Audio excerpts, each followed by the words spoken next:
बोलिए भागवत स्वरूप भगवान की जय। बाल कृष्ण लाल की जय। आदि शक्ति की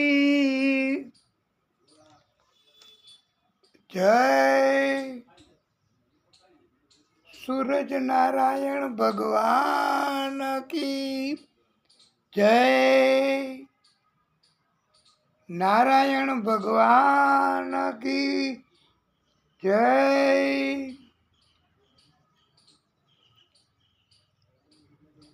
વાલા ભક્તો,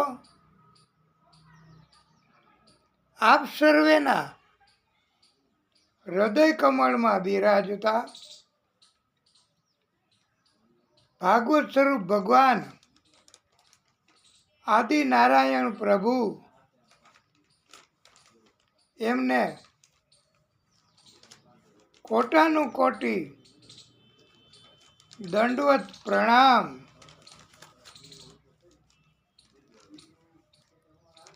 કસ્તુરી તિલકમ લલાટ પટલે વક્ષ સ્થળે કૌસ્તુભમ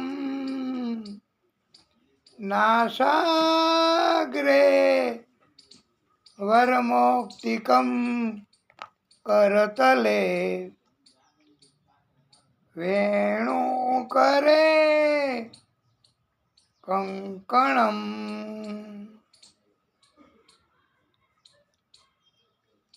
વાલા ભક્તો, આજે આપને ખબર તો છે કે પછી 11 છે ઈ આજે જયા 11।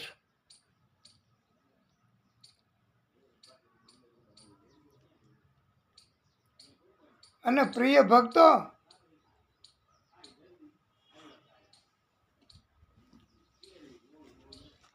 ભગવાન જે કાંઈ લે છે એના કરતાં અનેક ગણું આપે છે। આજે 11 આપણે રહીએ અને આપણો ભાવ એવો સુંદર હોય અને આજની 11નું ઉત્તમોત્તમ ફળ મળે છે। પાછું વિશેષમાં સોનામાં સુગંધ ભળી, એટલે આજે 11 જયા 11 અને ભાગવત કથામાં 11ની વાત આવે જ છે।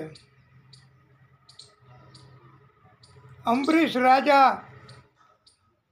એ 11નું વ્રત કરતા હતા। એ કથા આપે વિસ્તારથી સાંભળી છે અને પ્રભુની કૃપા એટલી મોટી થઈ કે પ્રભુએ અગાઉથી એને પોતાના રક્ષણ માટે થઈ અને આપી દીધું, લ્યો આ સુદર્શન ચક્ર રાખો। પણ ભક્તો કે અંબરીશ રાજા કે મારે શું કરવું પ્રભુ, હથિયારની મારે જરૂર ન પડે। પણ ભગવાને કીધું આ તમે રાખો તો ખરા। અને બન્યું એવું કે દુર્વાસા ઋષિ એની સાથે થોડીક અણસમજ થઈ અને ક્રોધિત હતા જ, તો એમણે કૃત્યા નામની રાક્ષસી ઉત્પન્ન કરી તલવાર લઈને મારવા દોડી।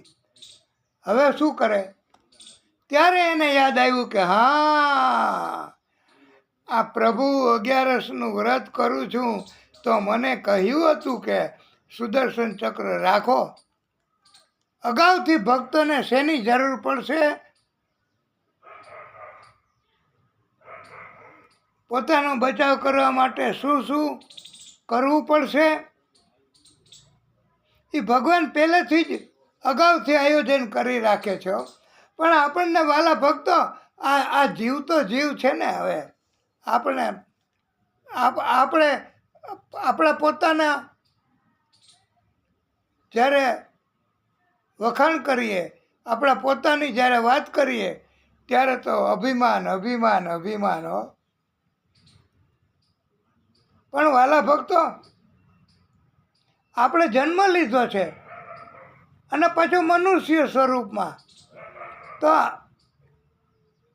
આપણી પાસે કોઈ હજી એટલી સિદ્ધિ પણ ન હોય.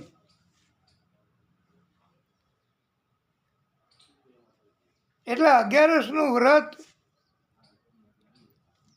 કરવાથી પરમ કૃપાળુ આદિનારાયણ ભગવાન એ ભક્તને અગાઉથી પોતાના રક્ષણની વ્યવસ્થા કરી આપે છે. આ એટલે ભગવાન, નહીતર ભગવાન કોઈ કહે. અને પછી આપણે એક તમને સવાલ પૂછવો છે, એનો જવાબ આજે આપશો કે કાલે? અને જેને આવડી જાય એને અત્યારે જ ઊંચો હાથ કરી દેવો કે ભગવાનની વ્યાખ્યા હું, ભગવાન કોને કહેવાય, શું કરે એને ભગવાન કહેવાય? જે ઓછું લે ને વધારે આપે એને. પણ વાલા ભક્તો, બલિરાજાને ભગવાન મળ્યા હતા. કેટલું મોટું તપ અને કેવડી મોટી કુરબાની કહેવાય. સર્વસ્વ આપી દીધું બધું. ત્યારે ભગવાન બલિરાજાને મળ્યા.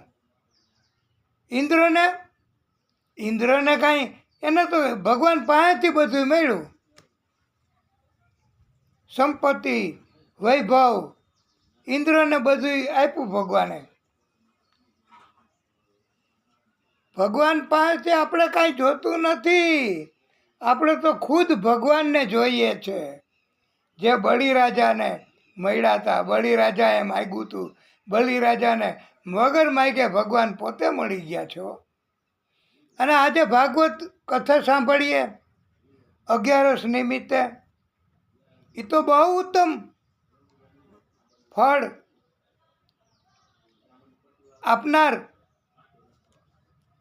આપણું સત્કર્મ થઈ જાય છે. અને હા, હવે એમ થાય છે કે આજે જરાક વધારે સંખ્યામાં છે કે નહીં શ્રોતા ગણો? હા, તો સાચું. અમને એવી અપેક્ષા નહોતી કે આજે 11 છે એટલે વધારે શ્રોતાઓ હશે તો આનંદ અમને આવશે. અને કાલે હવે તમે બધા તો આવજો જો, અને બીજાને પણ સાથે સાથે લેતા આવું, તો આંગળી ચિંધ્યાનું પુણ્ય એ મળે. હવે 11 આજે છે જયા એકાદશી. તો વાલા ભક્તો, જે કોઈ ભક્તને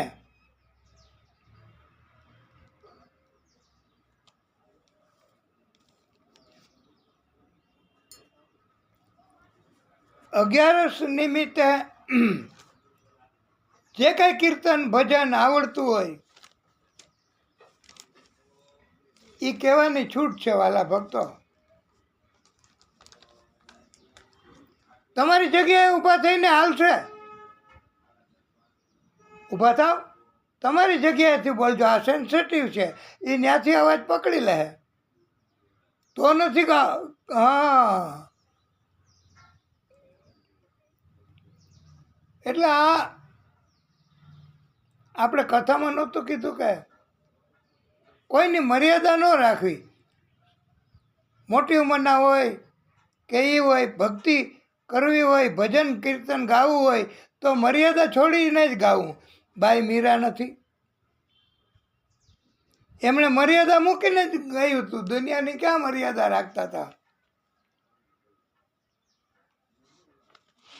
અને આપણે એ મંગલાચરણ ગણી લેશું. તમે જો કાંઈ 11 વિશે બોલશો તો. પણ એટલું તો આવડે કે ન આવડે? તમે ભાઈ ઊભા થાવ તો પ્લીઝ એટલું તો આવડે કે નહીં કે એકાદશી કરીએ તો શું મળે? વ્રજ સુખ મળે. તો એના ઉપરથી કાંઈ યાદ આવે? અચ્છા, કાંઈ વાંધો નહીં. અમને એમ થાય છે કે આપણે તો આપણે આ કથા દરમિયાન આપણે ઘણી વાર 11 નિમિત્તે કાંઈ ને કાંઈ ગાયું તો છે જ. તો આજે કાંઈ ન ગાઈ તોય હાલશે 11 નિમિત્તે. પણ વૈષ્ણવો એને તો કાંઈ ને કાંઈ ગાવું જ પડશે. આજે કોણ કોણ 11 રહ્યા? તો તમારે તો ગાવું જ પડે ભાઈ અહીંયા આવીને. તો એ તો આયલા ઓલી બાજુ આપણને એમ કે અહીંયા આવીને ગાશે. તો કાંઈ વાંધો નહીં. તો અમે કાંઈ જરાય સંકોચ ન રાખતા. અને આપણે તો ભક્તિ કરવી છે. તો તમારા બધાય વતી ભગવાનને અમે ભાવ રજૂ કરીએ છીએ.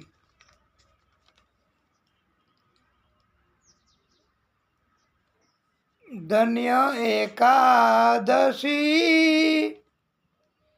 એકાદશી કરીએ તો વ્રજ સુખ પામીએ. ધન્ય એકાદશી, એકાદશી કરીએ તો વ્રજ સુખ પામીએ. ભલા ભક્તો, એમ કહેવાય છે કે નંદ બાવાએ પણ 11 વ્રત કર્યા હતા હો. અને ગુરુએ કીધું હતું સાંડિલ્ય ઋષિએ. અને એના કારણથી જ આ દિવ્ય બાળક એમને ત્યાં આવ્યા છે. અને આજે વિષ્ણુ ભગવાન એનું પૂજન કરવાનું હોય છે એકાદશી નિમિત્તે. શુક્લાંબરધરમ વિષ્ણુમ શશિવર્ધમ ચતુર્ભુજમ પ્રસન્નવદનમ ધ્યાયેત સર્વવિઘ્નો પ્રશાંતયે.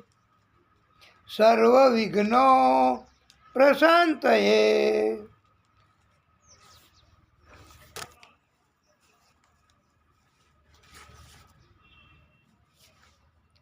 આજે 11 છે એટલે કૃષ્ણ આદિનારાયણ શક્તિ, નારાયણ ભગવાન એમને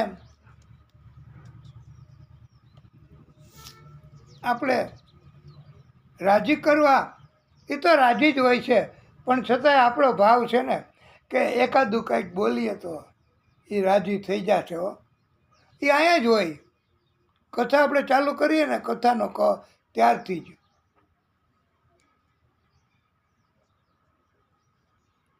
કૃષ્ણ કૃષ્ણ મુકુંદા જનાર્દન, કૃષ્ણ કૃષ્ણ મુકુંદા જનાર્દન, કૃષ્ણ કૃષ્ણ મુકુંદા જનાર્દન, કૃષ્ણ ગોવિંદ નારાયણ હરે, કૃષ્ણ ગોવિંદ નારાયણ હરે.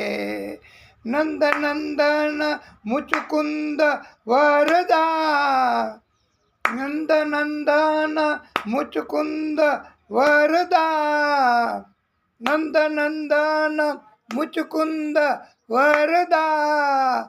મુરલી મનોહર રાધે ગોપાલા, મુરલી મનોહર રાધે ગોપાલા. કૃષ્ણ કૃષ્ણ મુકુંદા જનાર્દન, કૃષ્ણ કૃષ્ણ મુકુંદા જનાર્દન, કૃષ્ણ ગોવિંદ નારાયણ હરે, કૃષ્ણ ગોવિંદ નારાયણ હરે, કૃષ્ણ ગોવિંદ નારાયણ હરે. નંદ નંદન મુચકુંદ વરદા, નંદ નંદન મુચકુંદ વરદા, નંદ નંદન મુચકુંદ વરદા, મુરલી મનોહર રાધે ગોપાલા, મુરલી મનોહર રાધે ગોપાલા, મુરલી મનોહર રાધે ગોપાલા. પ્રિય ભક્તો, આપણે આ કથાને વિરામ આપ્યો તો કેટલામાં યોગેશ્વરની કથા ભાગવત ધર્મ વિશે ચાલુ હતી કે યાદ રાખવાનું કામ તમારું નહીં. કાં તમે કીધું તું એ વાત સાચી તમારી, એ અમારું કામ છે. હા, અને નારાયણ ભગવાન શ્રી હરિ પરમ પરમાત્મા અને બોલો રાધે રાધે, એ તો તમારું કામ ને, કે એ તમારું કામ નહીં? તો જોશથી બોલો. આપણે કથાને વિરામ આપ્યો ને ત્યારે છઠ્ઠા યોગેશ્વર દ્રુમિલજી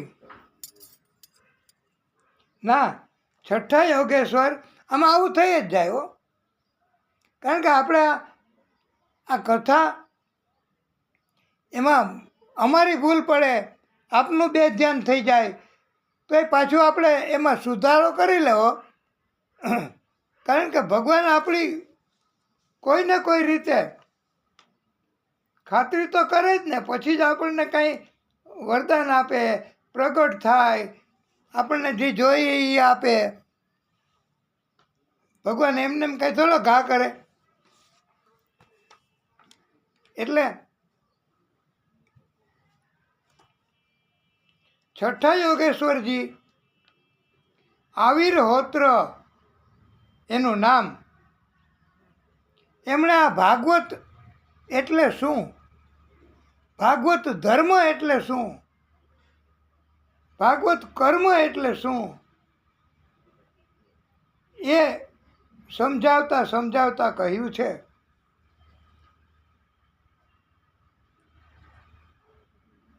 કે વેદો એક કર્મ, અકર્મ અને વિકર્મ એ ત્રણેય વિશે સમજાવ્યું છે.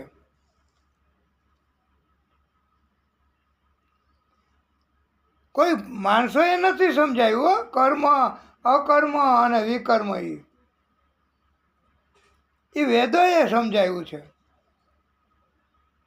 વેદ પરમ પરમાત્માનું જ સ્વરૂપ છે. વેદ એટલે બીજું કાંઈ નહીં, ભગવાને જ પ્રાગટ્ય કર્યું છે. પરમાત્માએ આદિશક્તિએ જ વેદની વાણીમાં વિદ્વાનો પણ મોહિત પામી જાય છે. હા, વેદની વાણી કેટલી સુંદર, એમાં વિદ્વાનોને પણ મોહ ઉત્પન્ન થાય છે અને બહુ પ્રિય લાગે છે વેદો. એ જ અસર પરમાત્માના પ્રાગટ્યની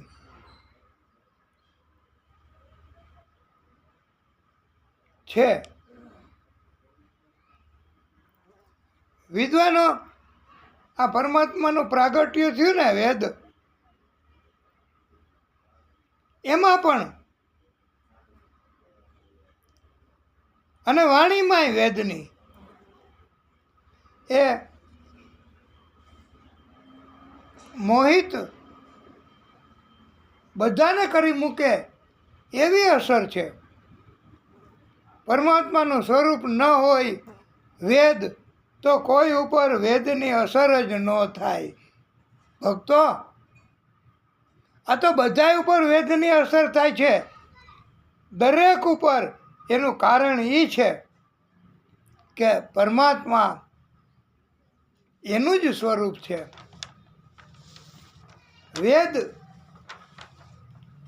વિરુદ્ધ જે કોઈ કર્મ કરે એવા કર્મને પાપી કહેવાય.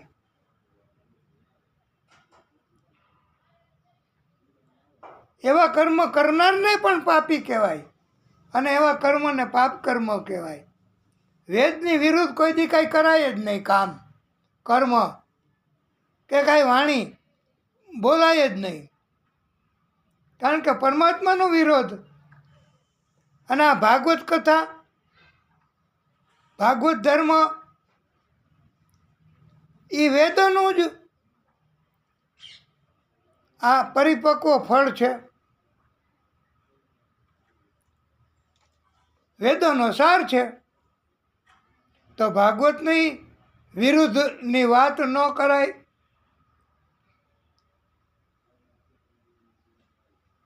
ભાગવતની વિરુદ્ધના કર્મ ન કરાય. વિરુદ્ધના કર્મ એટલે ભાગવતની એટલે કે કથા ચાલતી હોય અને આપણે કથામાં દેખાડો કરીએ કે કથામાં બેસીને આપણે વાતો કરીએ અને વક્તાઓને ભૂલ પડે, શ્રોતાઓને તકલીફ થાય. પણ સજ્જન લોકો હોય, સંતો હોય, ભક્તો હોય, ભગવાનના અનુયાયી હોય, સેવકો હોય, તો પછી સમજતા હોય કે આપણે ભાઈ એની સાથે કોણ માથાકૂટ કરે. આપણે એને ના પાડશું તો ડબલ થાય. આપણે એને ઉપદેશ આપશું તો એમ કહે કે તમે અહીંથી આ કથા બંધ કરીને વયા જાઓ. એના કરતાં આપણે ભગવાનને સોંપી દેવું કે હે પ્રભુ, આ તમને મુબારક. આ તમારા સિવાય કોઈ પહોંચી ન શકે આ પાપી લોકોને અને પાપ કર્મ કરનારાઓને. જન્મ અને મૃત્યુ એ આવા પાપી લોકોને મળ્યા જ કરે, મળ્યા જ કરે, મળ્યા જ કરે, મળ્યા જ કરે. એને કઈ મોક્ષ ન મળે હો. હા, જેમ મીઠાઈની લાલચમાં આપીને દવા ગ્રહણ કેવા કરાય, એમ જ સ્વર્ગની લાલચ આપીને અજ્ઞાનીઓને સારા કર્મ કરાવવામાં આવે છે. જેમ મનુષ્ય જીવ અગ્નિ, સૂર્ય, જળ, અતિથિ તથા પોતાના હૃદયમાં આત્મા સ્વરૂપમાં શ્રી હરિ બિરાજે છે, એ બધા તત્વોની પૂજા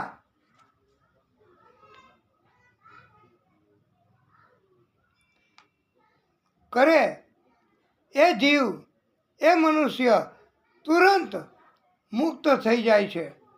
એને જન્મ મૃત્યુ એના ચક્કરમાંથી મુક્તિ મળી જાય છે. આ દિવ્ય વાત ઉપદેશ ભાગવત ધર્મ વિશે છઠ્ઠા યોગેશ્વરજી આવિર હોત્રજીએ કહ્યું છે. હવે સાતમા યોગેશ્વર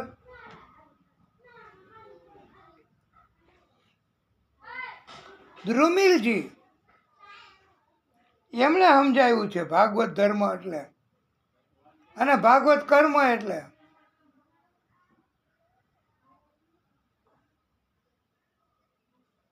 પરમાત્મા ભગવાન અનંત છે. ઘણા गिनते जाओ, गिनते जाओ, गिनते जाओ, गिनती खत्म हो जाएगी और परमात्मा के प्रागट्य खत्म नहीं होगे. हरि अनंत, हरि कथा अनंता. અને એ ભગવાનના ગુણે કેટલા અનંત છે હો, ગણ્યા ન ગણાય એટલા. એનું વર્ણન ન થઈ શકે કે ભગવાનના ગુણો કેટલા કેટલા ક્યાં ક્યાં છે. ભગવાનના ગુણોનો પાર નથી આવતો. પરમાત્મા, ભગવાન, જીવો તથા જગતની ઉત્પત્તિ, પાલન પોષણ અને નાશ એ ભગવાન જ કરે છે, પરમાત્મા જ કરે છે. ઉત્પત્તિ, સ્થિતિ અને લય એ એક પ્રભુની લીલા છે, ભગવાનની. એને કર્મ ન કહેવાય, એને લીલા કહેવાય.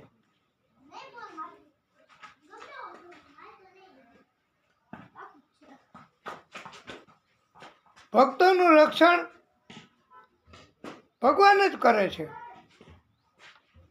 એટલે ભક્તને કોઈ જાતના વિઘ્ન નડતા નથી. ભક્તને કષ્ટ આવે જ નહીં. આ કેટલું ખાતરીપૂર્વકનું સ્ટેટમેન્ટ વાલા ભક્તો, કે ભક્ત હોય ને અને ભક્તિ કરતા હોય ને એને કોઈ દિવસ વિઘ્ન નડે જ નહીં. પણ આ કોઈ વિઘ્ન ન કહેવાય, એ ભગવાન તરત દૂર કરી શકે. વિઘ્ન તો એને કહેવાય કે જે દૂર જ ન થાય. કષ્ટ એને કહેવાય કે એનાથી બહુ પીડા થાય. કોઈ વિપરીત ન ધાર્યું થાય જ નહીં ક્યારેય. ભક્તને ક્યારેય એવું ન બને કે ન ધાર્યું હોય એવું થઈ ગયું હો. આવું ધાર્યું નહોતું અને આવું કષ્ટ આવી ગયું રાતોરાત અચાનક. આવું ભક્તોને ન થાય.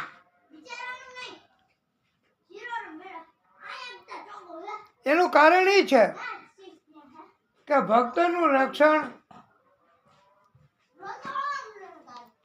એ ભગવાન જ કરે છે. ભક્તનું પ્રાગટ્ય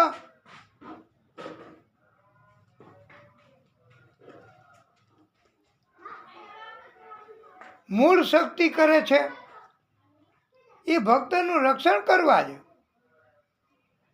દુનિયા અને જગતનું કલ્યાણ કરવા માટે જ મૂળ શક્તિનું પ્રાગટ્ય થાય છે વાલા ભક્તો.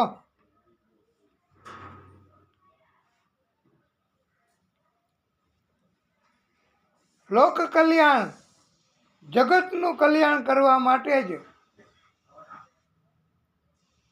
ભગવાન પ્રાગટ્ય કરે એટલે અવતાર લે છે.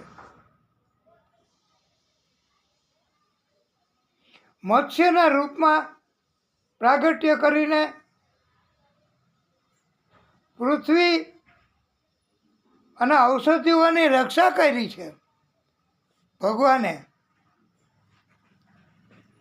વામન અવતાર ધારણ કરીને બલિરાજા પાસેથી પૃથ્વીને લઈ અદિતિના પુત્રો દેવોને આપી છે. ભગવાન અનંત છે. તેના જન્મ કર્મ પણ અનંત જ હોય ને.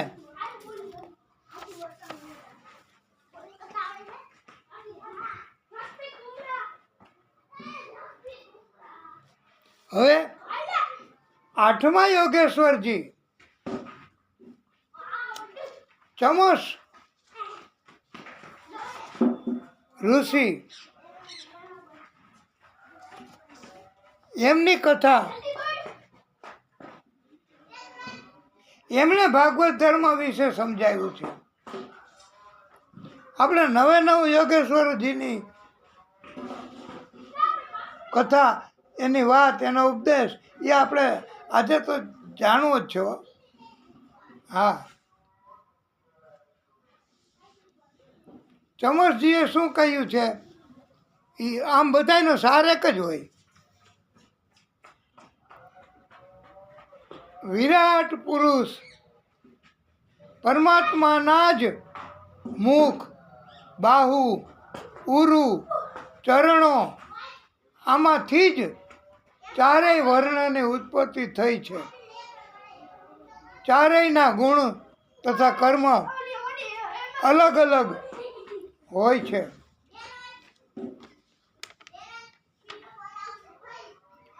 મુખ બાહુ ઉપાદેભ્ય પુરુષસ્યાશ્રમૈ સહ. મુખ બાહુ ઉપાદેભ્ય પુરુષસ્યાશ્રમૈ સહ. ચત્વારો જગીરે વર્ણા. ચત્વારો જગીરે વર્ણા ગુણૈઃ વિપ્રાદયઃ પૃથક. ગુણૈઃ વિપ્રાદયઃ પૃથક. ભગવાન આદિશક્તિના મુખમાંથી આ ચમસજી કહે છે, 8મા યોગેશ્વર, સત્વ પ્રધાન બ્રાહ્મણો ઉત્પન્ન થયા. બાહુથી ક્ષત્રિયો,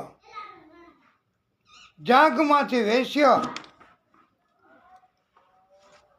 તથા ચારણો અને એમાંથી શૂદ્ર એની ઉત્પત્તિ થઈ છે. આ રીતે સમગ્ર વિશ્વ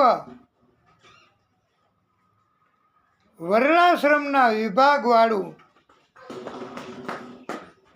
ભગવાન મારફતે જ ઉત્પન્ન થયું છે. આ શ્લોક એ જ એનું પ્રમાણ છે. કાંઈ આપણે ભાગ નથી પાડ્યા. ચારેય બ્રાહ્મણ, ક્ષત્રિય, વૈશ્ય અને શૂદ્ર એવા ભાગ નથી પાડ્યા. સમગ્ર વિશ્વ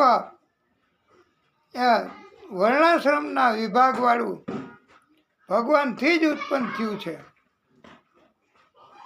તથા ભગવાનના હૃદય, જાંઘ, વક્ષસ્થળ, મસ્તક એમાંથી બ્રહ્મચર્ય, ગૃહસ્થ, વાનપ્રસ્થ, સંન્યાસ આશ્રમ એની ઉત્પત્તિ થઈ છે. ધનનો શ્રેષ્ઠ ઉપયોગ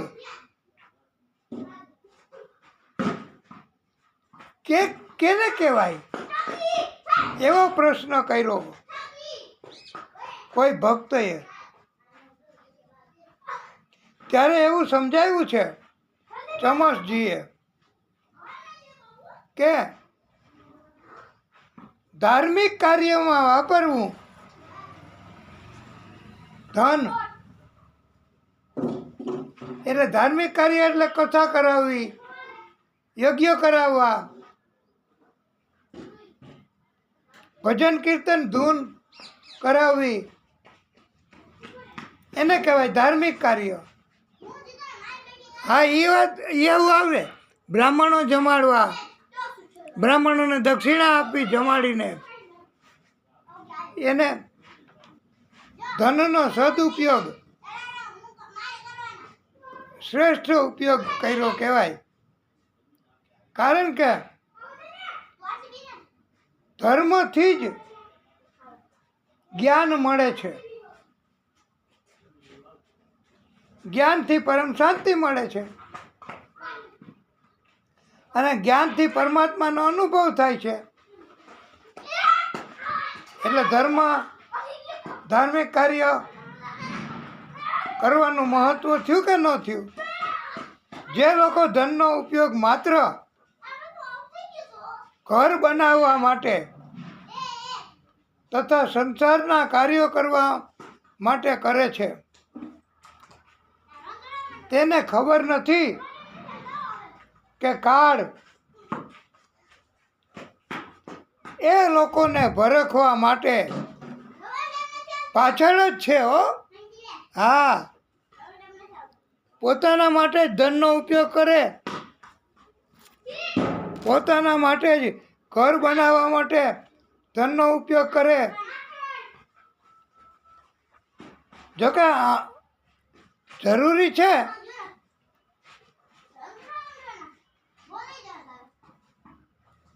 પણ આમ પ્રાથમિક જરૂરિયાત છે, પણ એના વગર જો તપ કરવું હોય તો હાલે ખરું, નહીતર એ વૈભવમાં આવી જાય, ભોગમાં આવી જાય અને લક્ઝરિયસ કહેવાય જાય. પણ આમ મિનિમમ રિક્વાયરમેન્ટ શું તમને ખબર છે ને? રોટી કપડા ઓર મકાન. આનો ઉપદેશ આપવા માટે તો આ પિક્ચરે ઉતાર્યું છે ઘણા વિદ્વાનોએ. એ આ સિદ્ધાંત ઉપરથી જ.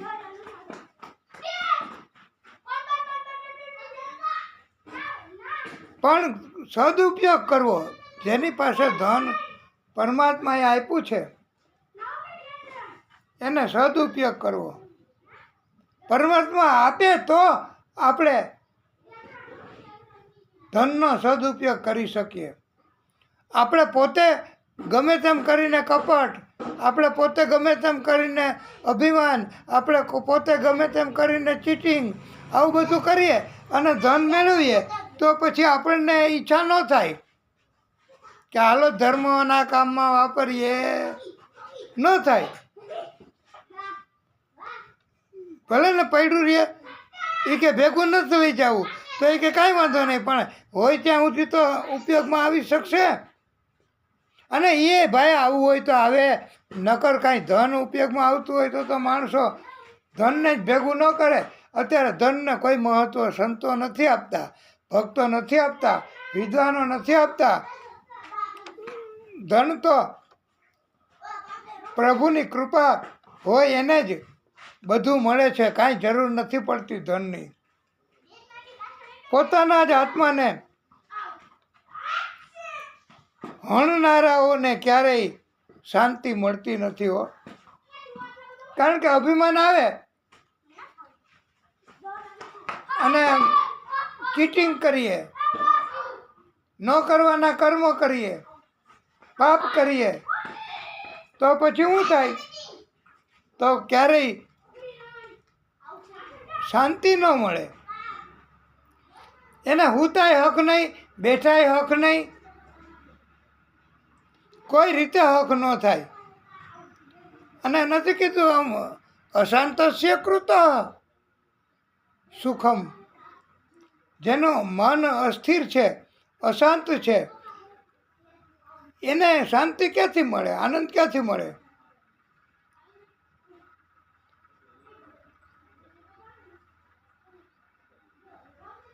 અને ઘણાય તો એવા બધા હોય છે ને પાપી લોકો, પાપ કર્મ કરનારા લોકો, એ પોતાનો જ જ્ઞાન સાચું, બસ પોતાનો જ કકો સાચો, હમ બળે હમ બળે હમ બળે, બાકી સબ જૂઠે. અરે ભાઈ, કોઈ દિવસ એમ કહે છે हीरा मुख से ना कहे लाख हमारा मोल. અત્યારે તો કરોડ ની કિંમતના હીરા, પણ હીરા કોઈ દી એમ કે હું જ મોટો, હું મોટો, હું મોટો, તમને કોઈને કાંઈ ખબર ન પડે. એ તો એક જાતનું અભિમાન થઈ ગયું ભાઈ. અને અભિમાનથી આનંદ ન મળે, પરમાત્માની પ્રાપ્તિ ન મળે, કે જ્ઞાનમાં વધારો ન થાય. જ્ઞાનમાં વધારો ક્યારે થાય? અમારા આપના કે તમે એકદમ નિરાભિમાની બની જાઓ, તમે ભક્તિમાં જોડાઈ જાઓ, તમે નિખાલસ થઈ જાઓ, તો તમે જ્ઞાન પ્રાપ્ત કરી શકો. અને પોતે જ મહાન છે એવું માનવાવાળા ભક્તિના કાર્યો કરી શકે નહીં. મનુષ્ય દુઃખ જ ભોગવે, આવા મનુષ્યો. અને એવા મનુષ્યના મનોરથો ક્યારેય પૂરા થતા જ નથી હો. હવે વાલા ભક્તો, જરાક બહુ અઘરી વાત આવે છે, પણ તમે જરાક ભગવાનનું સ્મરણ કરી લ્યો. કૃષ્ણ કૃષ્ણ ગોવિંદા જનાર્દના, કૃષ્ણ કૃષ્ણ ગોવિંદા જનાર્દના. કારણ કે નવમા યોગેશ્વરજીએ તો બધુંય પહેલેથી કહી દીધું છે. ભાગવત ધર્મ, એના અર્થ, એનું બધુંય નવમા યોગેશ્વર કરભાજનજી એમણે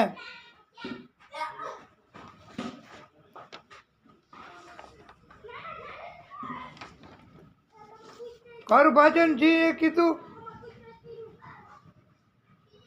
શ્રી વિગ્રહનો એટલે શરીરનો રંગ સતયુગમાં કેવો હતો, તો એમ કીધું કે શ્વેત. આ તમે લખતા જાજો જો હોય કાગળ પેન તો, નહીં તો રિપીટ કરીને પછી લખજો. શરીરનો સતયુગમાં રંગ ભગવાનના, માણસની વાત નથી હો, શ્વેત. અને 4 ભુજા હતી, મસ્તક ઉપર જટા હતી, વલકલ વસ્ત્રો પહેરતા, યજ્ઞોપવિત ધારણ કરતા. શેમાં? સતયુગમાં. સતયુગની વાત છે. કાળા મૃગનું ચર્મ રાખતા, દંડ રાખતા, કમંડળ ધારણ કરતા સતયુગમાં ભગવાન. અને મનુષ્ય શાંત વેર વગરના ધ્યાન કરી અને તપ કરી પરમાત્માની આરાધના જ કરતા સતયુગમાં.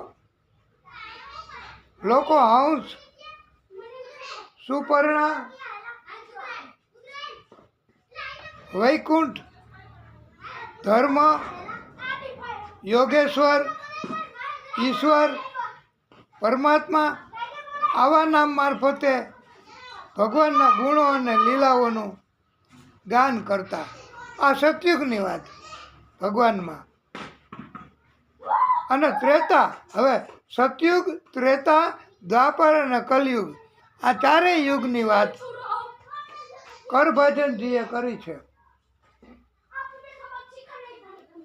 ત્રેતા યુગમાં શ્રી વિગ્રહનો રંગ, શરીરનો રંગ ભગવાનના લાલ હતો, 4 ભુજાઓ હતી, એના કેશ સોનેરી હતા. વેદોએ બતાવેલા પાત્રો, સાધનો ધારણ કરતા.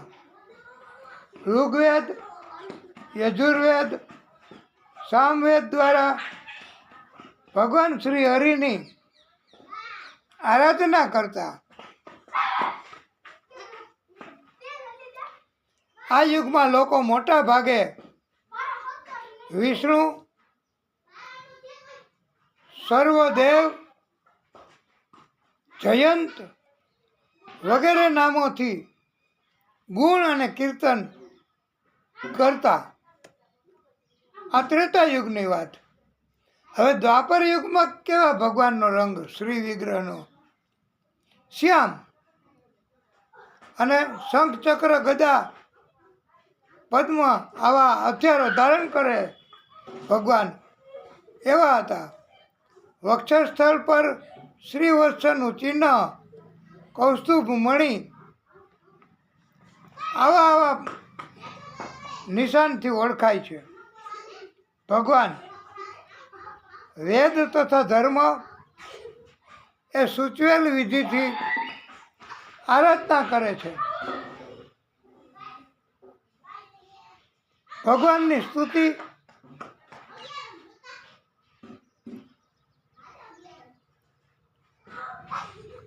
એવી રીતે કરે કે જેમ આપણે એમ બોલે ને, હે જ્ઞાન સ્વરૂપ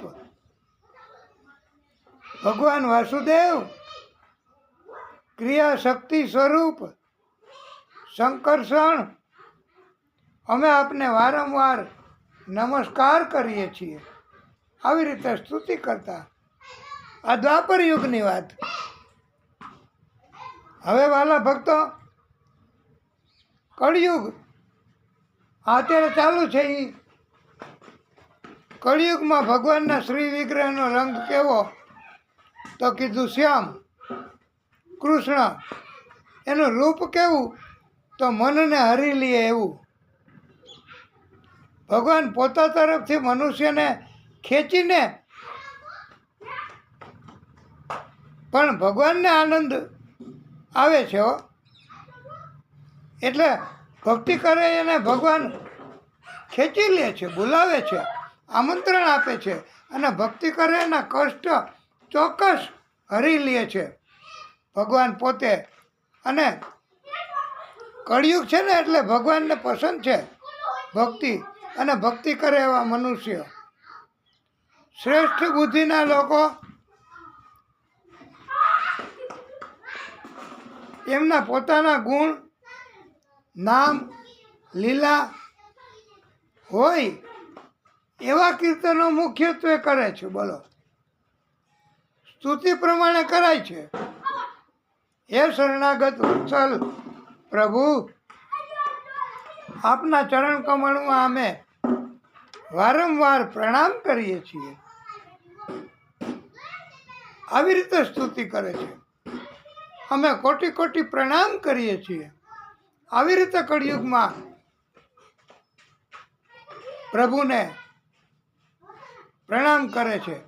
ચારેય યુગમાં આ મૂળ શક્તિ, આદિશક્તિના અલગ અલગ રંગ, પૂજા, આકાર અને પૂજાનો વિધિ બતાવ્યો છે. ધર્મ, અર્થ, કામ, મોક્ષ આપવાવાળા આદિશક્તિ ભગવાન શ્રી હરિ એ બધા જ યુગમાં છે હો.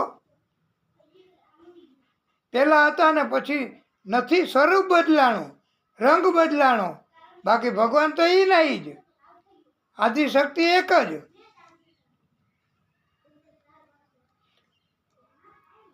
અને ભવિષ્યમાંય રહેવાની જ. એનો નાશ નથી થવાનો. એ તો આપણે જાણીએ જ છીએ મૂળથી. નારદજી કહે છે,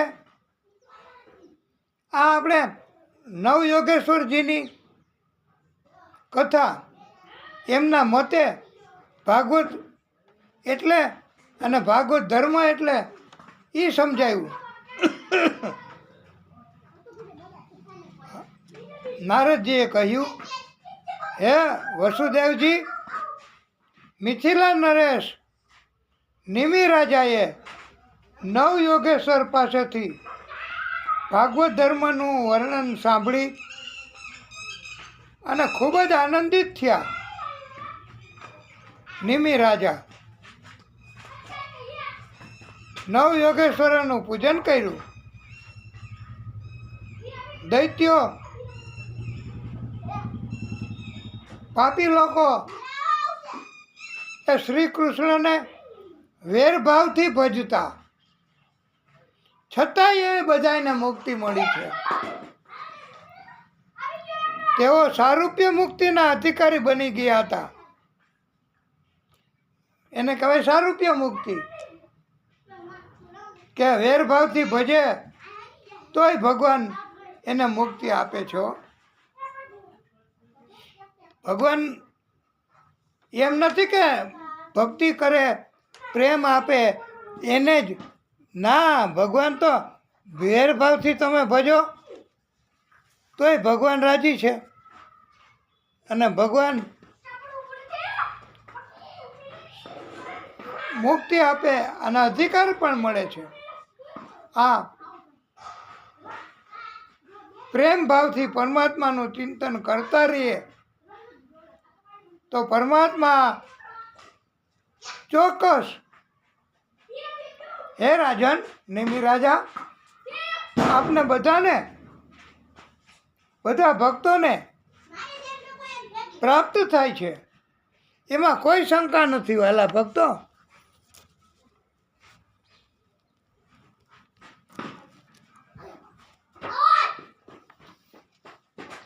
આ દિવ્ય કથા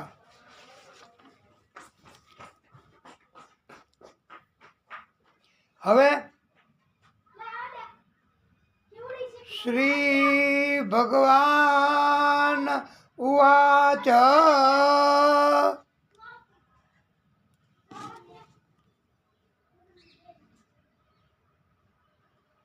હે ઉદ્ધવ, ઉદ્ધવને ઉપદેશ આપે છે ભગવાન. આત્મનો ગુરુ આત્મૈવ પુરુષસ્ય વિશેષતઃ.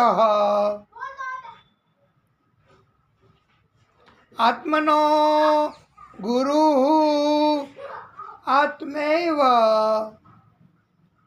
પુરુષસ્ય વિશેષતઃ. યત પ્રત્યક્ષાનું માનાભ્યામ શ્રેયો અસાનું વિંદતે. વિશેષ રૂપે ભગવાને કહ્યું છે મનુષ્ય પોતે જ પોતાનો ગુરુ છે, પછી ક્યાં રહ્યું જરૂર ગુરુ ધારણ કરવાની. ઘણા એમ કહેતા હોય કે ગુરુ કરવા જ પડે, ગુરુ કરવા જ પડે, ગુરુ વિના ગતિ નથી. અરે ભાઈ, આ ભાગવતમાં ઉદ્ધવજી એને ઉપદેશ આપવામાં આવ્યો છે કે મનુષ્ય સ્વયં જ પોતે પોતાનો ગુરુ છે. પ્રત્યક્ષ અને અનુમાન કરીને, પુરાવાઓ ભેગા કરીને પોતે જ પોતાનો ઉદ્ધાર કરવા માટે માણસ સમર્થ છે. એણે કોઈ પાસે કંઈ શીખવા જવાની જરૂર નથી. પણ જો ન આવડે તો શું કરવું? There is the point. કે ન આવડે, પોતાનામાં સમર્થતા ન હોય તો શું કરવું? અથવા ભૂલાઈ ગઈ હોય, અથવા શીખવા જવું પડે એવું હોય, યાદ કરવું પડે એવું હોય તો શું કરવું? ત્યારે એમ કીધું છે કે તો જેને કંઠસ્થ હોય, જેને જ્ઞાન છે એને પૂછી લેવું. એટલે તો ગુરુની જરૂર પડે અને જ્ઞાન આપે એ ગુરુ કહેવાય. અને કળિયુગમાં મોટે ભાગે આવડતું ન હોય, કાંઈ ખબર ન હોય, ભૂલાઈ જતું હોય. અને એમ કહેવાય છે કે અલ્પ બુદ્ધિ હોય છે કળિયુગમાં. પણ ભાગવતકારોએ કહ્યું છે, ભાગવત ધર્મમાં ભગવાને કહ્યું છે કે મનુષ્ય પોતે સક્ષમ છે, પણ એ શક્તિ એનામાં ન રહી હોય તો શું કરવું? એમ કહેવાનું છે. અને ભગવાને કીધું એક પગવાળા, બે પગવાળા, ત્રણ પગવાળા, ચાર પગવાળા તથા ઘણાય પગવાળા અને પગ વિનાના. આ પ્રમાણે અનેક યોનિઓ, અનેક જીવોનું નિર્માણ ભગવાન કહે છે કે મેં કર્યું છે. સર્જન મેં કર્યું છે, એને સર્જન કહેવાય.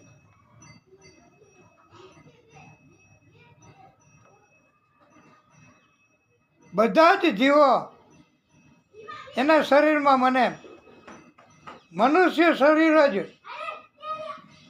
ભગવાને પોતે કીધું છે કે મને બહુ પસંદ છે. મને બહુ પ્રિય છે મનુષ્ય શરીર.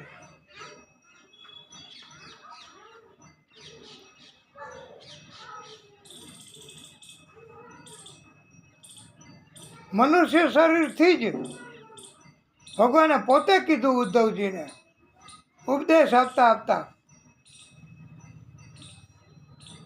કે પરમાત્માને પામી શકાય મનુષ્ય શરીર મળે તો જ, એમ કહે છે. દત્તાત્રેય ભગવાને ગુરુઓ ધારણ કર્યા છે. એમાં પૃથ્વી, વાયુ, આકાશ, જળ, અગ્નિ, ચંદ્ર, સૂર્ય, કબૂતર, અજગર, સમુદ્ર, પતંગિયું, મધુમક્ષિકા, હાથી, મધપુડા લૂંટનાર, પારધી, હરણ, માછલી, પિંગળા, ટીટોડી, બાળક, કુંવારી કન્યા, બાણ બનાવનારો, સૂર્ય, કરોળિયો, ભમરી, આ બધા દત્તાત્રેય ભગવાને ગુરુ ધારણ કર્યા. એટલે જેની પાસેથી કાંઈ ને કાંઈ શીખવા મળ્યું હોય એને ગુરુ માન્યા છે. અને એવું જ આપણે માની લેવું પડે કે આપણને જેની પાસેથી જે કાંઈ શીખવા મળે એને આપણે નથી વાતમાં કહેતા કે ભાઈ તમે જ અમારા ગુરુ, તમે બતાવી દો ને કે આનો અર્થ શું થાય લ્યો. એટલે હું કામ આપણે કાંઈ ચિંતા વિચારવાની કરવાની કાંઈ જરૂર નહીં. એટલે એની પાસેથી શીખવા મળ્યું અને નારદજી પાસેથી શિક્ષણ મળ્યું તો નારદજી પણ ગુરુ બન્યા છે ધ્રુવજીના.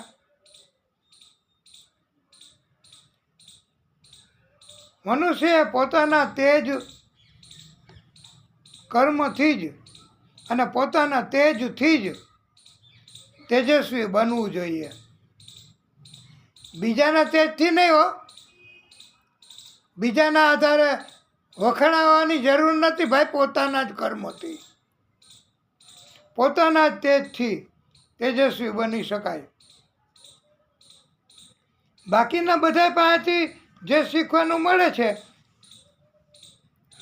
એને આપણે તમે નેટમાંથી જોઈ શકશો, યુટ્યુબમાંથી. દત્તાત્રેય ભગવાન સિવાય અને જેની પાસેથી જે કંઈ શીખવા મળે છે એને નેટમાંથી મળી જાય તમને. પણ એ આપણે તો આ ભાગવત એટલા પૂરતું જ કે ભાગવતમાં જેની પાસેથી શીખવા મળે એને ગુરુ માનવા, એવું ઉદ્ધવજીને ભગવાને પોતે શિક્ષણ આપ્યું છે. લ્યો,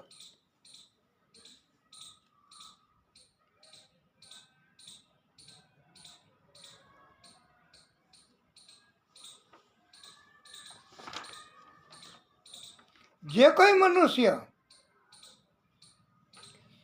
દુષ્ટ લોકોની સોબતમાં આવીને અધર્મનું આચરણ કરે છે તે ગુલામ બની જાય છે અને નરકમાં જાય છે. બોલો,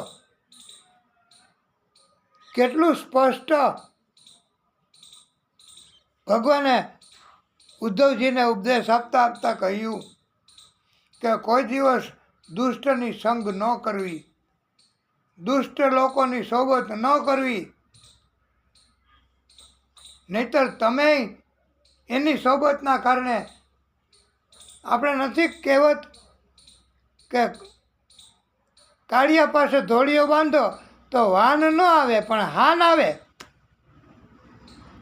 કાળો હોય ધોળો ન થાય, ધોળો હોય કાળો ન થઈ જાય, પણ એનામાં એની અસર બધી થાય, એની સમજૂતી બધી આવે. એ જેવું કરે એવું આય કરે અને પછી ગુલામ બની જવું પડે ભાઈ ખરાબ સંગતમાં જાય ને તો. કારણ કે વ્યસનો, ખરાબ સંગત થાય એટલે વ્યસનો આવે અને પછી મૃત્યુ પછી એ નરકમાં જવું પડે છે. એ ઉદ્ધવ, વિદ્યા અને અવિદ્યા બેય વિદ્યા અને અવિદ્યા બે ભગવાનની જ શક્તિઓ છે. અને આ બે વિદ્યા પૈકી વિદ્યાથી મોક્ષ મળે. વિદ્યા તમે પ્રાપ્ત કરો, જ્ઞાન પ્રાપ્ત કરો તો એનાથી મોક્ષ મળે. પણ અવિદ્યાથી એટલે નકલ કરવી, જેમાં કંઈ નવીન જ્ઞાન જ ન હોય એવું કરવું, એને કહેવાય, એનાથી બંધન આવે છે. અને આ બંને શક્તિઓ છે ને, વિદ્યા અને અવિદ્યા, એ ભગવાને કીધું છે કે હે ઉદ્ધવ, એ મારી માયા, એમણે જ રચી છે આ બે શક્તિઓ. અને ભગવાને કહ્યું છે જીવ એ મારો જ અંશ છે, ભગવાનનો. જો આપણે બધા ભગવાનના અંશ છીએ. અનાદિ વિદ્યા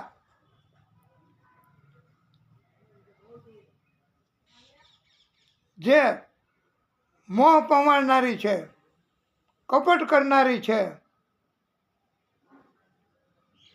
આ વિદ્યાઓ એ માણસને, બધા જીવને બંધનમાં રાખે છે. અને પ્રભુએ કહ્યું છે કે મારી બીજી વિદ્યાઓથી મોક્ષ મળે છે, પણ અવિદ્યાથી મોક્ષ મળતો નથી. આ શરીર એ પ્રારબ્ધને આધીન છે. શરીર છે ને આપણા બધાયનું, એમાં આપણા બધાયનું આવી જાય ને અમારું આવી જાય, બીજા બધાયનું શરીર આવી જાય. શરીર છે એ પ્રારબ્ધ એને આધીન હોય છે. ઇન્દ્રિયોથી કર્મ કરવામાં આવે છે. ઇન્દ્રિયોને કર્મ કરવાની પ્રેરણા કરનારા મન, હૃદય છે. ઇન્દ્રિયોને, હે ઉદ્ધવ, ભગવાન કહે છે કે દૂધ નહીં આપતી ગાય, ખાસ તમે લખતા જાજો, નહીતર પછી લખજો રિપીટ કરીને. દૂધ નહીં આપતી ગાય, બીજું કુલટા સ્ત્રી, પરાધીન દેહ, બીજા ઉપર આધારિત દેહ, શરીર, દુષ્ટ સંતતિ, અસુરી માયા, અસુરી લક્ષ્મી, અસુરી મિલકત, એને કહેવાય દુષ્ટ સંતતિ, એટલે દુષ્ટ સંપત્તિ. અને દુષ્ટ સંતતિ એટલે સંતાનો એ જ પાપી થયા હોય, દુષ્ટ થયા હોય. અને દુષ્ટ પાત્ર હોય એને દાન આપો તો એવું ધન. એ સત્પાત્ર હોય એને કાંઈ ન અપાય. આવું ભગવાનના નામ, રૂપ, લીલા, ધામ સિવાય જે કંઈ વાણી હોય આપણી, આપણે વાણી એટલે વાત, કથા કેવી, તો ભગવાનના રૂપની, ભગવાનના નામની, ભગવાનના લીલા કર્મોની, ભગવાનના ધામની. એ સિવાયની વાણી જેણે જેણે રાખી છે એ જીવને સતત દુઃખ ભોગવવા પડે. આ ભગવાનનું કે એને નહીં હો, હા, એ સિવાયની વાણીને કષ્ટ ભોગવવા પડે. અને જે કથામાં ભગવાન કહે છે કે મારી કથા લીલા નથી, એ કથા વાંજણી કહેવાય. કેટલું બધું દિવ્ય વાક્ય રચના છે વાલા ભક્તો, કે કથા પણ વક્તાઓ કહેતા હોય ને, તો જે કથામાં ભગવાનની કથા કે લીલા નથી આવતી એ કથા વાંજણી છે. અને એવી કથાથી કાંઈ આનંદ ન આવે હો, એવી કથાથી ભગવાનની કૃપા ન થાય. સત્સંગથી ભક્તિ પ્રાપ્ત થાય છે. પછી મારી ભક્તિ કરીને એટલે ભગવાનની ભક્તિ કરીને સરળતાથી મને ભક્ત પ્રાપ્ત કરી શકે છે. ભગવાને કહ્યું છે, હે ઉદ્ધવ, મારો ભક્ત કોઈની સાથે વેર નથી રાખતો, સત્યને જ ઉત્તમ માને છે.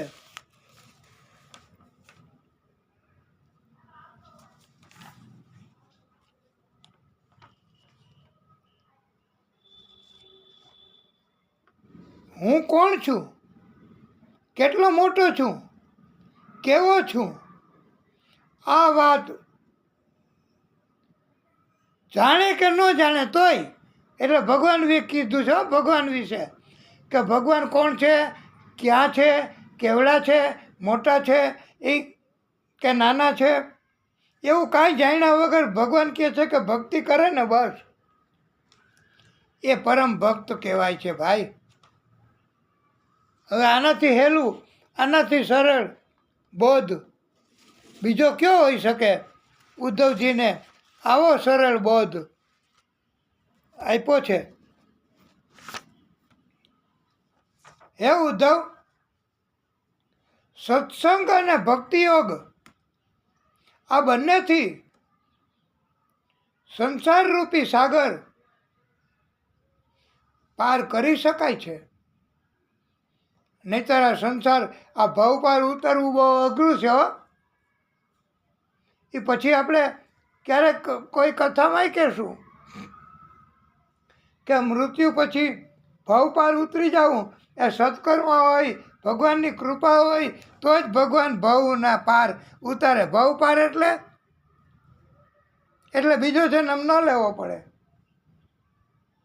નહીતર તો ગીનતે જાઓ जन्म के बाद मृत्यु, मृत्यु के बाद जन्म, जन्म के बाद मृत्यु, मृत्यु के बाद जन्म मरणના ચક્કર કાપ્યા જ કરો ને. આ ભવાટવીનો ફેરો, આ ભવાટવીનો આ ન થાય. અને ભાવે એ નથી ઓલો, ભાવે ભવસાગર તરીએ રે, ભજન એક કૃષ્ણ નામનું કરીએ રે. એ ભજન એક કૃષ્ણ નામનું કરીએ રે, કે ભાવે ભવસાગર તરીએ રે, ભજન એક કૃષ્ણ નામનું કરીએ રે. અને પ્રભુ છે એની ભક્તિ કરવાથી પ્રભુ પોતાનું ધામે આપી દે છે. એવું આપણે કથામાં કહ્યું જ છે. ભવસાગર એ પાર ઉતરવું બહુ અઘરું છે. સંસાર એમાંથી નીકળી જવું, સંસારને છોડી, માયાને છોડી અને પ્રભુમય બની જવું, એ તો પરમ ભક્ત અને પરમાત્માની કૃપા હોય. જેણે ભક્તિ સિવાય કાંઈ નથી કર્યું એ જ. ઘણા એમ કહેતા હોય કે ભક્તિ નહીં કરીએ તો ખાશું શું, ભક્તિ નહીં કરીએ તો પછી આપણે કરશું શું, ભક્તિ નહીં કરીએ તો બૈરા છોકરાઓને કેમ નિભાવશું, ભક્તિ નહીં કરીએ તો પછી છોકરાઓને પરણાવવા, આ બધું નહીં કરીએ તો કેમ થશે?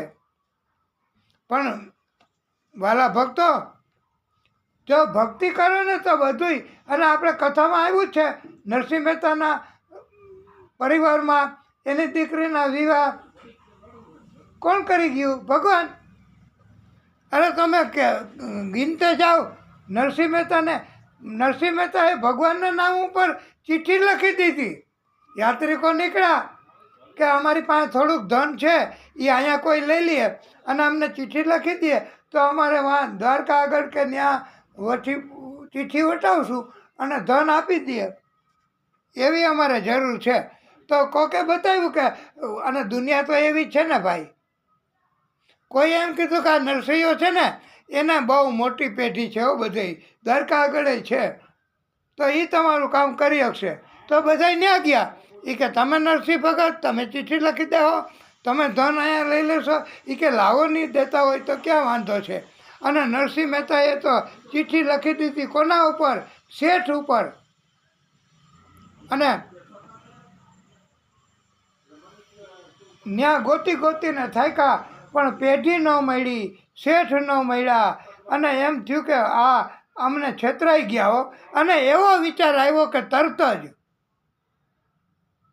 છેતરાઈ ગયા, ભગવાનને તરત જ પ્રગટ થયા અને મોટી પેઢી કરી નાખી. ત્યાં પેઢીની રચના કરી માયાના કારણથી. અને માણસો પણ કામ કરે. અને કીધું કે આ ભગતની પેઢી છે? તો કે હા. તો એ કે એ તમારે શું થાય? એ કે અમે એના શેઠ છીએ, અમે એના નોકર છીએ, એ અમારો શેઠ છે. તો એણે કે આ ચિઠ્ઠી લખી દીધી છે, તમારે 10,000 રોકડા રૂપિયા દેવાના છે, જોઈ લ્યો. તો એ કે એ અમારે એનું નામ જ છે ને, એ મોટું છે અને એ એવડા મોટા અમારા શેઠ છે કે અમારે એમાં કોઈ શંકા જ ન કરવાની હોય. અને ગણી દીધા રોકડા રૂપિયા. પછી જોયું તો ત્યાં કાંઈ પેઢી નહીં ને કાંઈ નહીં. એ આ બધું કોણે કર્યું? ભગવાને કર્યું. શું કામે કર્યું? ભક્ત માટે કર્યું. અને ભક્તો ઘણા કહે છે ને કે લાજ જાશે મારી તો તું છે ગુનેગાર, લાજ જાશે મારી તો તું છે ગુનેગાર. એટલે ભક્ત તો એમ જ કહે છે કે મારે તો કાંઈ નથી આબરૂ, મારે કાંઈ નથી આ દુનિયામાંથી લઈ લેવું, મારે કાંઈ નથી કમાવું ક્રેડિટ કે પૈસા કે વખાણ કરાવવા કે કીર્તિ મેળવવી. હે પ્રભુ, અમે તો ભક્તિ કરવામાં માનીએ છીએ બસ, અને અમારી લાજ ન જ આવી જોઈએ, એ તમે ધ્યાન રાખજો. ભગવાન કૃષ્ણએ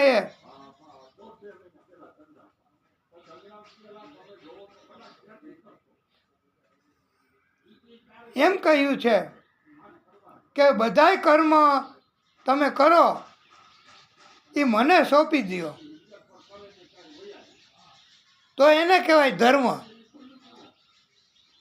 તમે સારું કરો, કર્મ કરો, હચા કરો, ખોટા કરો, કોઈ પણ કર્મ કરો તમે ભગવાનને સોંપી દો. કાયેન વાચા મનસેન્દ્રિયૈર્વા, આ નથી શ્લોક? એમાંય આવે છે કે મન વચન કર્મથી, શરીરથી તમે જે કાંઈ કર્મ કરશો એ બધું ભગવાનને સોંપી દેવું. તમારે ક્યાં મગજમાં રાખવું? એના કરતાં ભક્તિ ન કરવી? તો ભગવાનને સોંપતા જાઉં. ભગવાન બધું જ સંભાળી લ્યો અને એ આપોઆપ ધર્મ બની જાય છે તમારો.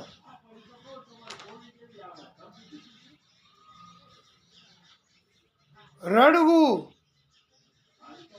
કૂટવું, ભયનો અનુભવ કરવો, શોક થઈ જાય આપણને, આવા બધા કર્મો હોય ને એ તમારે ભગવાનને સોંપી દેવાના.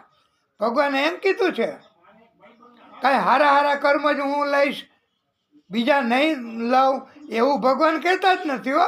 પરમાત્મા એમ જ કહે છે કે હે ભક્તો, તમારે રડવું નહીં, અમને સોંપી દો મને, હું તમારા વતી રુદન કરીશ, હું તમારા વતી કૂટીશ, હું તમારા વતી ભય અનુભવ કરીશ, હું તમારા વતી શોક અનુભવ કરીશ, તમે આનંદ કરો, એમ ભગવાને કહ્યું છે. ભગવાન શ્રી કૃષ્ણએ અંતિમ ક્ષણે પોતાનું બધું જ ઐશ્વર્ય, કૃષ્ણ ભગવાને છેલ્લી ઘડી હતી ને જ્યારે, ત્યારે પોતાનું બધું જ ઐશ્વર્ય, શક્તિ, તત્વ એ બધાય ભાગવતમાં જ પધરાવી દીધા છે. અને પછી ઉદ્ધવજીને એ ભાગવત આપ્યું કે લ્યો ઉદ્ધવ, આ ભાગવત મારું બધુંય મેં આમાં પધરાવી દીધું છે, હવે મારામાં કાંઈ નથી, બધું આમાં જ છે. એટલે ભગવાન વયા ગયા ધામમાં, ઉદ્ધવને ભાગવત ધર્મ સમજાવી દીધો, ઉપદેશ આપી દીધો, અને ઉદ્ધવજી એ ભાગવત લઈ અને ચાલતા ચાલતા ચાલતા ચાલતા ચાલતા ભાગવત ધર્મનો ઉપદેશ કરતા કરતા કરતા કરતા અને કહેતા કહેતા કહેતા પ્રચાર કરતા કરતા પ્રસાર કરતા કરતા ઠેઠ બદ્રિકાશ્રમ પહોંચી ગયા હો ઉદ્ધવજી. એટલે ભાગવત કથા એને કથાનો પ્રચાર કરવો. તમે એમ કહો ને કે અમારે ત્યાં કથા બેઠી છે, તમે એમ કહો કે અમારી બાજુમાં કથા કરે છે, તો એ ભાગવતનો પ્રચાર કર્યો કહેવાય, તો એનાથી એ પુણ્ય મળે છે. બોલો, ભાગવતની નિંદા, ભાગવતની ટીકા, ભાગવતની તરફ અણગમો, ભાગવતને શત્રુ સમજવા, ભાગવતને દુશ્મન સમજવા, ભાગવતને રાયડું પાડવાનું સમજવું, ભાગવતને ન કહેવાનું કહેવું, એ બધું. કારણ કે ભાગવત છે ને, એ ભાગવતમાં બધું જ તેજ, બધી જ લીલા, બધું જ કૃષ્ણએ પોતાનું પધરાવી દીધું છે. ભાગવત એટલે કાંઈ જેવું તેવું નથી. અને ભાગવત જ્યાં કહેતા હોય ત્યાં ભગવાન હાજર જ હોય. અને ભાગવતનો પ્રચારની તો એક બાજુ રહી વાત, પણ વાલા ભક્તો, અત્યારે તો એવો બધો કળિયુગ હતો, હજી તો જો કે શરૂઆત છે કળિયુગની, પણ હજી કળિયુગ તો બાકી છે. અને ભાગવત એટલે હું, ભાગવતમાં શું છે હવે નથી કોઈને ખબર. અને આપણે કંઈ હાલો તમને સમજાવીએ તો વિગતવાર કથા કરીએ છીએ, અને આ તમે કથા એને સબસ્ક્રાઈબ કરી લ્યો, તો એ કે હવે પછી કરી લેશું, લ્યો પતી ગયું. હવે આ ભગવાન આની ઉપર ક્યાંથી કૃપા કરે. અને ઉદ્ધવજીએ ભાગવતનો પ્રચાર કર્યો. તમે ભાગવતનો પ્રચાર કરો, ભાગવતની કથાનું દાન કરો, ભાગવતની કથા સંભળાવો, ભાગવતની કથાની વાત બીજાને કરો, તો આ પણ ઉદ્ધવજી જેવું જ કર્મ કહેવાય વાલા ભક્તો. અને ભગવાન આદિશક્તિ એની કૃપા તમારી ઉપર થાય ને થાય જ. પણ હવે અભિમાન હોય એને ક્યાંથી સમજાય. એના ભાગવતની કથા અમે રાયડું પાડીને સમજાવીએ તો એને ન ખબર હોય કે આને શું કહેવાય. અને એ કે અમારે નથી શીખવું ભાઈ, તમે એકલા મોક્ષ ગતિ પામી લ્યો ને, અમે ભલે નરકમાં જાય લ્યો. આટલું અભિમાન હોય છે માણસો, શું કરે. હવે એના પુણ્ય કર્મ ભેગા ન થયા હોય એટલે એને ભાગવત ન સંભળાય. ભાગવત એટલે હું એ ખબર ન પડે. અને અભિમાન કેટલું કહેવાય કે તમે ભક્તિ કરી લ્યો અને તમે મોક્ષ પામી લ્યો એટલે અમે રાજી જ છીએ લ્યો. અને ઉદ્ધવજીએ આ ભાગવતનો પ્રચાર કરી, ભાગવતનું પ્રસારણ કરી અને ભાગવતની કથાઓ બધાને સંભળાવી. ઉદ્ધવજી હતા ને, જ્યાં જાય ત્યાં કથા કરતા હો. એ કે હાલો તમે બધા બેહો, હું તમને કથા સંભળાવું. એટલે ઉદ્ધવજી જ્યાં હોય ત્યાં કથા કરવા બેસી જતા. અને ભાગવત જ્ઞાનનું સેવન કરે, ભાગવત જ્ઞાન મેળવે, એ તો મુક્ત થાય છે. હો, આ તમે પોઈન્ટ છે સમજવાનો, કે જે ભગવતની કથાનું જ્ઞાન એનું સેવન કરે એ તો મુક્ત થાય, પણ એના સંગથી સંપૂર્ણ જગત મુક્ત થઈ જાય છે. બોલો, આવો સંગ ભાગવતનો એ બહુ અઘરો છે. એટલે ભાગવતનો સંગ અને આ ઉદ્ધવજીને જ્ઞાન આપ્યું ને, બહુ દિવ્ય, બહુ સુંદર જ્ઞાન આપ્યું હો. અને યાદવ કુળના નાશની લીલા એ પછી ભગવાને પોતે જ શરૂ કરી છે. અરે નહીતર હું ને આ ભગવાનની લીલા ન હોય તો હું આ યાદવ કુળમાં 56 કોટી યાદવો, કોટી એટલે કરોડો. અહીંયા અર્થ એવો છે કે 56 કોટી યાદવો એટલે આટલા બધા કરોડ યાદવો, 56 કોટી. તો એને કોઈ પહોંચી શકે? 56 કરોડ જેના કુટુંબમાં હોય એને કોઈ પૂગી શકે? ન પૂગી શકે. અને પછી તો એને અભિમાન આવે, એ ન કરવાના કર્મો કરે, અને પછી આ કૃષ્ણ એના બધાનું નામ વગાડે. એટલે કૃષ્ણએ આ આખા કુળનો નાશ કરવાની લીલા કરી છે. અને તમે કહો તો આ કથા આપણે શરૂ કરી દઈએ.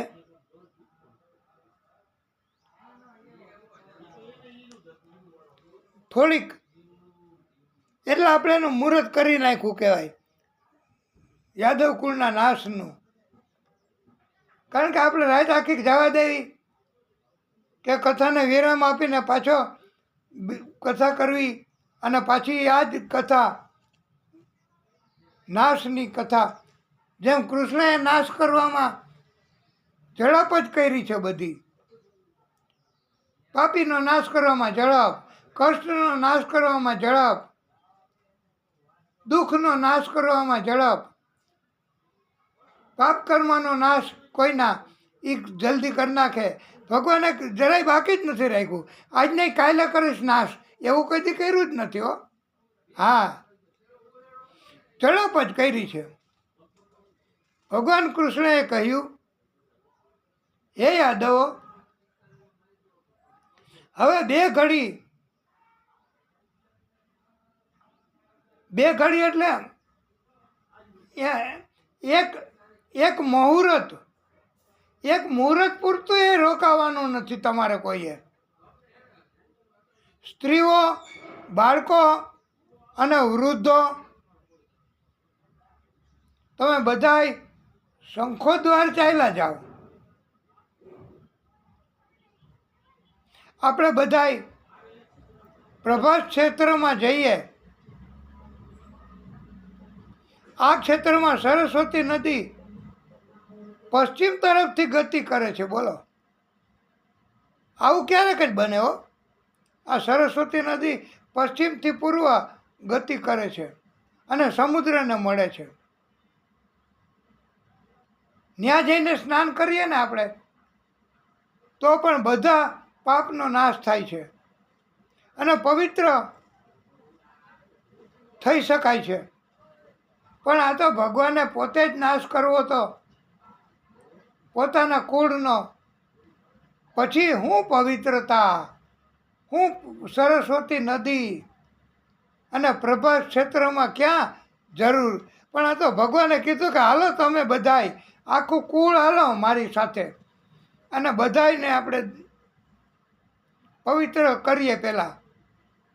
અને સરસ્વતી નદીનું પૂજન કરો. બધાએ પૂજન કર્યું, પછી દાન કરાવ્યું. ભગવાને છેલ્લે દાન તો કરાવ્યું જો. એટલે દાનનું મહત્ત્વ કૃષ્ણ એમણે પોતે પણ કીધું છે કે દાન કરવું એનાથી ધનની શુદ્ધિ થાય છે. અને આચાર્યો, વિદ્વાન બ્રાહ્મણો અને સંતો અને ઘણાય ભક્તો એમ કહે છે કે તમારે જેટલું ધન, જેટલી કમાણી થાય એનું 10% તો દાન કરવું ને કરવું, ધર્મ કાર્યમાં વાપરવા જ, 10% તો વાપરવા જ, તો તમારે 90% છે ને એ ધનની શુદ્ધિ થઈ જશે. નહીતર 90% ધન તમારું બગડશે. એટલે દાનનું મહત્ત્વ છે.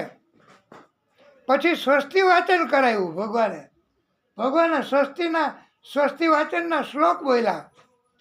અને ભગવાને ભૂદેવોને બોલાવીને બધા કાર્યો કરાવ્યા છો. કૃષ્ણ ભગવાને બ્રાહ્મણો મારફતે બહુ ધર્મ કર્મ કરાવ્યા. અને બ્રાહ્મણોને ભગવાન ઘણું આપે, ગાયોના દાન, અરે બ્રાહ્મણોની પૂજા પણ કરાવે. મનુષ્ય જન્મનો એક મોટામાં મોટો ફાયદો, મોટામાં મોટો લાભ આ જ છે કે મનુષ્ય છે એ પૂજા કરી શકે. તમે જોયું કૂતરો ક્યાંય પૂજા કરતો હોય એવું ન હોય. મનુષ્યને જ એક લાભ છે કે એ જ પૂજન કરી શકે, એ જ ભજન કરી શકે, એ જ કથા કરી શકે, એ જ કીર્તન કરી શકે, એ જ ભક્તિ કરી શકે. બાકી બીજા ભક્તિ કરતા હોય, ન કરે એવું નથી, પણ એ ઉત્તમ ભક્તિ નથી કહેવાતી એવું કીધું છે. અને યાદવો અંદરો અંદર લડવા લાગ્યા. અને ઓલી વનસ્પતિ ઉગી હતી ને સમુદ્ર કિનારે, મેરી એક નામની વનસ્પતિ, એ ઈજા કરે એવી હોય હો, નશો ચડે એવી હોય. બધા યાદવો કહેવા લાગ્યા, બધાની બુદ્ધિ નાશ પામી. કૃષ્ણ તથા બલરામજીને પણ યાદવો એમ કહેવાય છે હો કે યાદવોમાં બુદ્ધિ વહી ગઈ ને આ વનસ્પતિથી. એટલે મોટાને, વડીલને, કૃષ્ણને, બલરામજીને બધાને મારવા માંડ્યા બધાય. કારણ કે નશો એવી વસ્તુ છે, નશો કરવો આનાથી અમે કોઈથી મેરી એક નામની વનસ્પતિનો નશો કર્યો નથી, જાત માહિતી નથી, પણ એમ કહેવાય છે કે આનો નશો ચડે છે. અને બધા અંદરો અંદર ઝઘડીને મૃત્યુ પામ્યા. એટલે આનું કહેવાનું એવું છે કે અંદરો અંદર ઝઘડા તકરાર ન કરવા.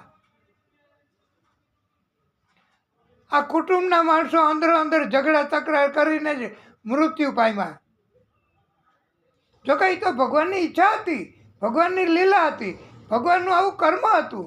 બાકી આના ઉપરથી ઉપદેશ એવો લેવાનો છે, બોધ એવો આપ્યો છે ભાગવતકારોએ કે આપણે ક્યારેય અંદરો અંદર કુટુંબના માણસોએ લડાઈ ઝઘડા ન કરવા. અને મોટું મન રાખવું, ઉદારતા રાખવી. તો એ કે આપણે રાખીએ પણ સામેવાળા ન રાખે તો એ જાણે ને ભગવાન જાણે. આપણે તો રાખો. તો આના કારણે ભાગવત ધર્મ અને ભાગવત ભગવાન આપણા હૃદયમાં વસે છે એમ કહી શકાય છે. અને આવી રીતે અંદરો અંદર ઝઘડા કર્યા એના કારણથી તો મૃત્યુ થયું.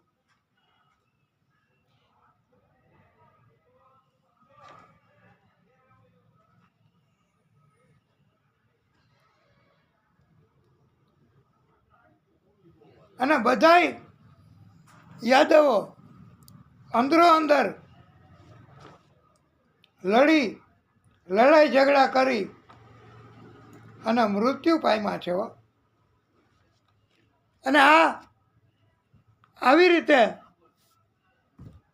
આખો યાદવ કુળ એનો નાશ થયો છે.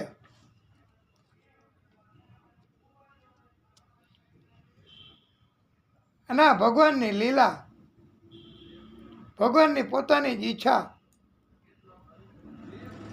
અને નોન કર્યો હોત તો અત્યારે કૃષ્ણના વંશના અને હશે ખરા. આપણને જોકે એ બાબતમાં કાંઈ બહુ નથી હોતું સમજૂતી કે ખબર, પણ ભગવાનની કૃપા કે અંદરો અંદર ઝઘડા તકરાર ન કરવામાં જ કલ્યાણ સમાયેલું છે. બસ એટલું યાદ રહે એટલે પ્રભુની કૃપા કહેવાય.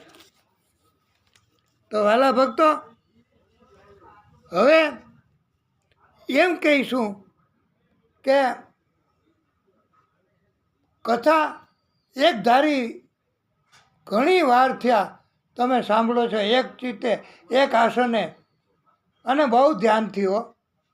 તો વાલા ભક્તો, આ કથા એની દિવ્યતા જળવાઈ રહે એટલા માટે, અને આપ પણ આ કથા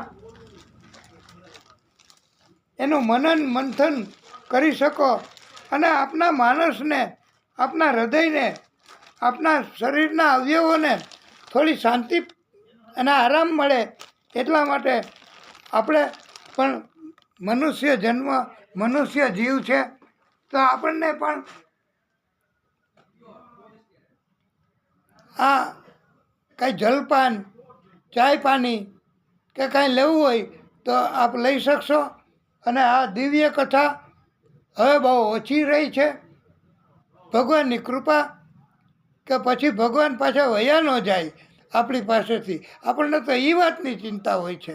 તો કથાને આપણે ટૂંકો વિરામ આપશું. બોલીએ ભાગવત સ્વરૂપ ભગવાન કી જય. નમઃ પાર્વતી પતયે હર હર મહાદેવ હર. હે પ્રભુ, હે દાદા,